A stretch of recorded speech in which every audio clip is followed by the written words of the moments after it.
Nothing says happy birthday or congratulations like a beautifully frosted cake. With just a few steps, you can frost a cake with confidence and enjoy the oohs and ahs from your guests. You'll need this basic equipment: a long serrated knife, cake plate, waxed paper, simple syrup, pastry brush, offset spatula, frosting.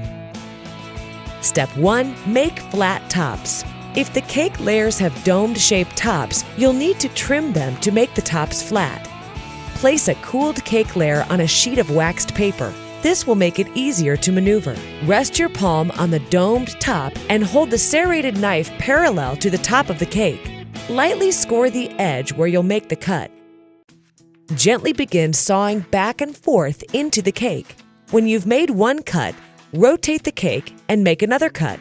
Step 2. Prepare to frost. Put the bottom layer of cake on your cake platter. Tuck in strips of waxed paper beneath the edges of the cake to keep the platter clean while you're frosting. Lightly brush loose crumbs off the cake. Step 3. Prepare and brush on simple syrup.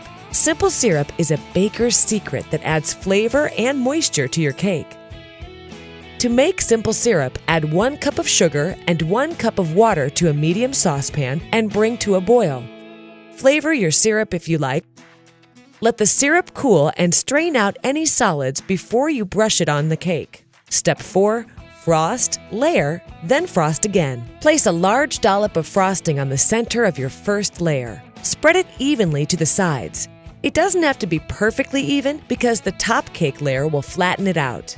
Carefully place the top layer, cut side down, on top of the frosted layer.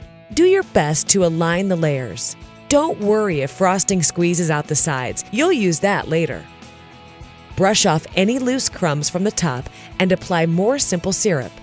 Step 5. Make the crumb coat and chill out. Spread a thin undercoat of frosting to keep the cake crumbs under control. Bakers call this a crumb coat. Put a small dollop of frosting on top of the cake and smooth it out. Remember, this is a thin undercoat, so don't worry if you can see the cake through the frosting.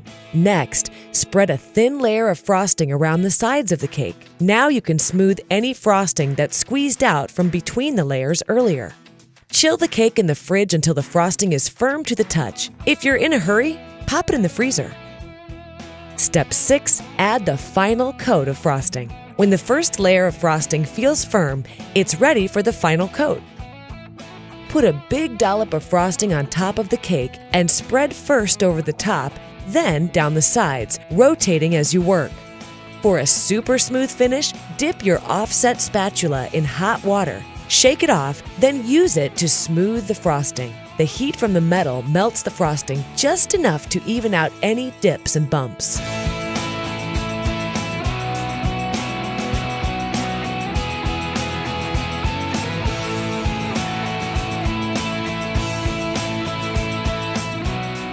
Put the finishing touches on your cake with edible flowers, fruit, chocolate shavings, or sprinkles. When you've finished, carefully pull away the strips of waxed paper and wipe off any spills with a damp paper towel. Now get the candles ready and let the celebration begin.